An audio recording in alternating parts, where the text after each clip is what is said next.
Riyad Al Samarai's has done a terrific piece in the Mail on Sunday talking about the fact that he questions whether Sir Jim has got any decisions right over the past year. Would you say so?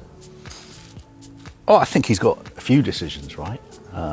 Bringing in Ruben Amorim, I think in time he will prove that he's the right man for the job. But yes, lots of mistakes have been made regarding giving Ten Hag a new contract, controversial decisions about raising some of the ticket prices, the whole situation with Dan Ashworth coming and going.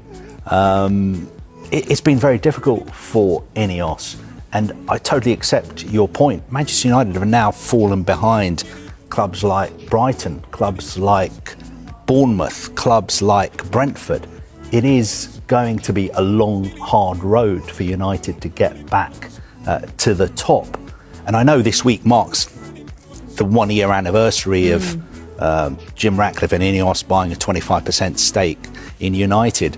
I think what's more important this year is we're approaching the anniversary, 20 years of the Glazers owning Manchester United. And we hear a lot about cost cutting, but if Jim Ratcliffe really wants to cut costs, they need to deal with the amount of interest they've been paying out to service the Glazers' loans. That he is flexible, although he has that kind of starting point of the way that he wants to play. But he also said there's bigger pressure because he's at a bigger club than Ange Postecoglou. What are your thoughts on his first 13 Premier League games? Yeah, I think the strength of his interviews in the early days is that he wasn't flexible, that he said, I'm going to stick with my idea. So I'm not quite sure when he's referring to now being flexible, because he plays the same system every single week. We say they can adapt within it, I think. Yeah, they do. Maybe they do a little bit at times, but not that much. I mean, I think it's a real concern. He's talking about basically trying to get games won so that he can convince the players of his idea. That's not happening at the moment. We just talked about Ange Postecoglou.